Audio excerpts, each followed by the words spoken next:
Hello team, welcome to another ATP Geopolitics video with myself, Jonathan MS Pearce. This is a breaking news update concerning the relationship, I guess, between the US and the EU, with a threat of sanctions on EU officials coming from the US. But it is, I think, reflective of a domain that is at the heart, I think, of the Trump administration's kind of policy making. The tech industry wields an awful lot of power within the Trump administration, and they are, I think, pulling the strings policy-wise, and with some of the rhetoric that we've heard, going back to, say, JD Vance speaking at the Munich Security Conference, talking about freedom of speech.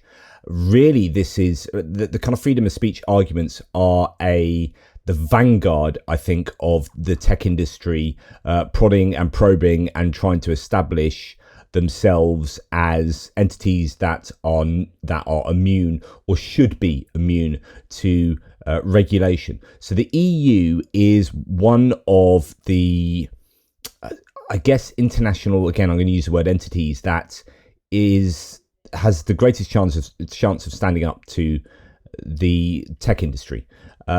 Whether it be, I don't know, Elon Musk's X, Peter Thiel's Palantir, Apple, Google, OpenAI, whoever it may be.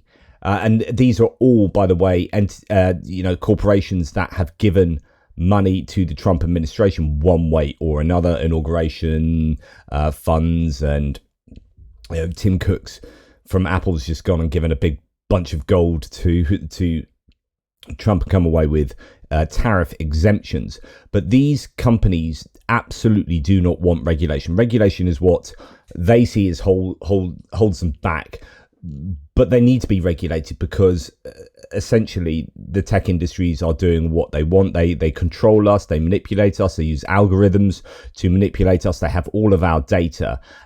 Carol Cadwalader has talked a lot about this. We need to stand up to tech industries, otherwise they will control our lives. They control the information we get by, we think, I'm freely looking at stuff on YouTube, or I'm freely, looking at stuff on Twitter, without often realizing that YouTube is dictating what we watch, Twitter is dictating what we read and watch, etc., etc.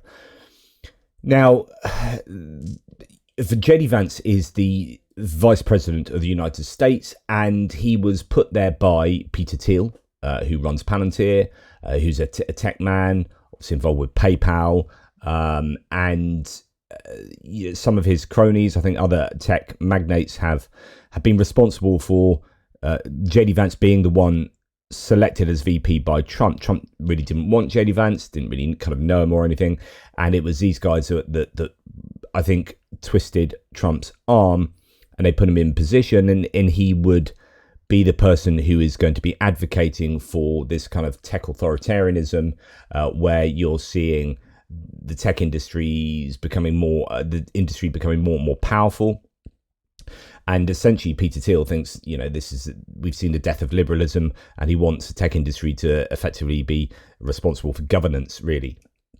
And democracy can fall by the wayside. And so, this is a dangerous time for, I think, humanity in so many ways. But I think the tech industry is something that is we should be very wary of, even though we use it all day, every day. Goodness me, look at what I do as my job in terms of, needing and using the tech industry. So, yeah, we have this relationship with the tech industry that is, we're dependent on it, but it is becoming this incredibly powerful thing. And so the EU has a chance to, and in fact, what we've seen is that when it comes to trade deals with the EU, with the UK, for example, that the tech industries are putting pressure on the US to have, say, whether it's digital sales taxes or online safety acts, or whatever they may be, things that will regulate the tech industry in one way or another. The tech industry is going to the US government and saying, look, this has to be, if you're going to do a trade deal with the UK, this has to be off the table. If you're doing a trade deal with Canada, this needs to be removed. They need to remove the tech sales tax. And so the US government is acting as is acting to advance the power, I guess, of the tech industry. And that's what we're seeing here. So this is all the context I'm trying to give you to the breaking news here, which is incredibly, incredibly worrying as far as I'm concerned. So Reuters has an exclusive that the Trump administration is weighing up sanctions on officials, EU officials, trying to implement EU tech law, according to sources. So President Trump's administration is considering imposing sanctions on European Union or member state officials responsible for implementing the bloc's landmark Digital Services Act. Two sources familiar with the matter said over US complaints that the law censors Americans and imposes costs on US tech companies.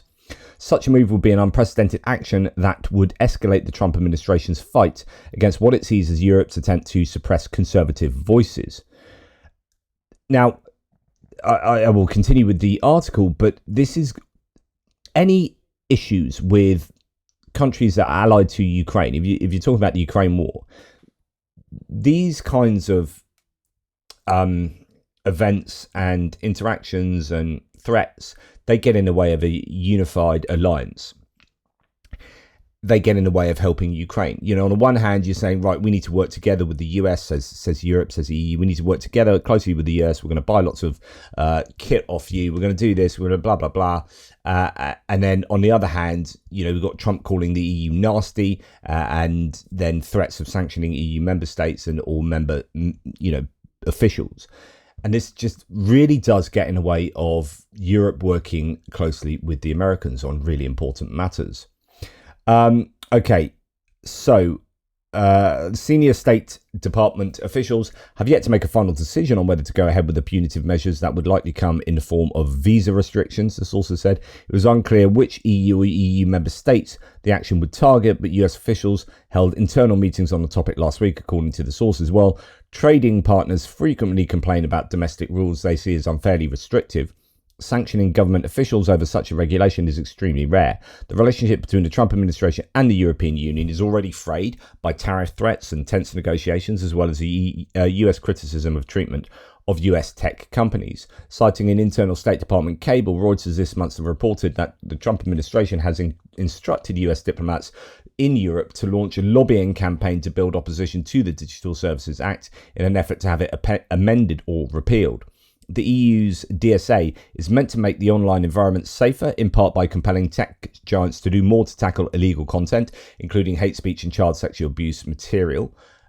Washington, all that seems fairly sensible to me, right? Washington has said that the EU is pursuing undue restrictions on freedom of expression in its efforts to combat hateful speech, misinformation and disinformation, and that the DSA is further enhancing these curbs. So you have seen the US, you've got to understand this in a wider context. So the US administration, the Trump administration, has rolled back the Department for investigating foreign interference in the elections. The cyber units are being curtailed. So the US is doing as little as it can to combat disinformation and misinformation, because the Trump administration has taken advantage of that and has got elected on the back of foreign interference campaigns helping the Trump administration, because actually China and Russia, so on and so forth, will see Trump as manipulatable and they'd rather have him, particularly Russia, and even Kim Jong-un, they send love letters to each other. These are entities that have been interfering with the US elections and interfering in terms of disinformation and misinformation. And, Elon Musk, when he took over Twitter, was like, oh my goodness, what do you mean there are 5% of Twitter accounts are not real people, blah, blah, blah. And he was trying to pull out from buying it on account of that. And he was forced to buy Twitter. And in the end, he's done not only nothing to combat that, he's actually done things. He's taken away moderation, and he's done, and the same with Facebook, actually. And he's almost made an effort to allow disinformation and misinformation to run riot on Twitter, and the same with Facebook, which is kind of copying Twitter's approach. And Europe is seen as the enemy, or the EU here is seen as the enemy, in terms of actually trying to do something about that. So was in the early August directive, Secretary of State Marco Rubio ordered US diplomats to regularly engage with the EU governments and digital services authorities to convey US concerns about the DSA and financial costs for US companies. In May, Rubio threatened visa bans for people who censor speech by Americans, including on social media, and suggested the policy could target foreign officials regulating US tech companies. A State Department spokesperson did not confirm or deny Reuters reporting on potential punitive action. Quote, "We are monitoring increasing censorship in Europe with great concern, but have no further information to provide at this time," the spokesperson said in an email. An EU Commission spokesperson declined to comment on the potential for sanctions, but had previously called censorship claims by the US completely unfounded. Quote, "Freedom of expression is a fundamental right in the EU. It lies at the heart of the DSA," the spokesperson said. "It sets out rules for online intermediaries to tackle illegal content while safeguarding freedom of expression and information online.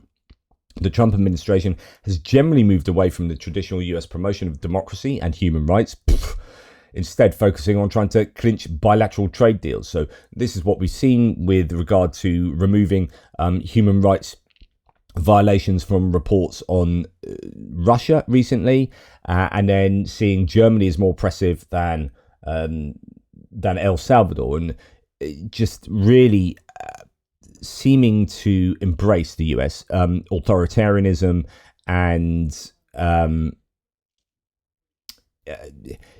I think they are eschewing, as it suggests here, the promotion of democracy and human rights. I mean, I just think that's the direction of travel for the United States at the moment. But it's been advocating for selective causes, particularly those linked to right-wing politicians, and what it sees as a muzzling of conservative voices online. I mean, this is so in line with the Trump administration, with the Heritage Foundation, with the sorts of people in the administration. Washington imposed sanctions on a Brazilian Supreme Court justice overseeing the trial of the Trump ally and former Brazil President Jair Bolsonaro, accusing the judge of authorizing arbitrary pre-trial detentions and suppressing freedom of expression. It's quite incredible to see how much the US is just getting involved in other countries, interfering in other countries' judicial processes. Most striking has been the administration's forays into the internal politics of European allies. Trump officials have denounced what they say is suppression of right-wing leaders, including in Romania, Germany and France, and accused European authorities of censoring views such as criticism of immigration.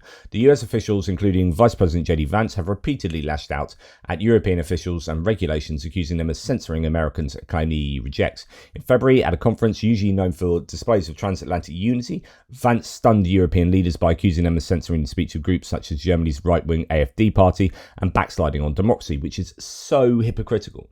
It's insanely hypocritical, but that's what Vance did at the Munich Security Conference.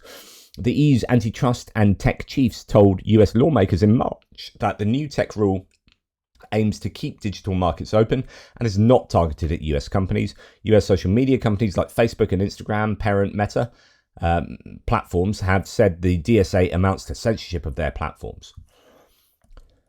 So that's the Reuters piece there, but I would be very wary that the US is working on behalf of tech companies to keep tech companies insanely powerful, and it's about allowing disinformation and misinformation to be rife online, and it's not about safety. It's about allowing these companies to make more money and be more powerful, and these people are either at the heart of the Trump administration or adjacent to the Trump administration or pulling strings in the Trump administration, and it is incredibly worrying. And I think when you start to hear that the US administration is going to target individuals over EU regulation, I'm just supremely worried, and I just think the US is becoming just a massive bully state, and a state that is advocating on behalf of democratic backsliding. It's advocating on behalf of tech companies. It's advocating on behalf of autocracy.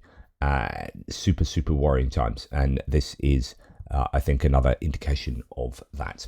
Anyway, that's enough from me. Take care. Speak soon.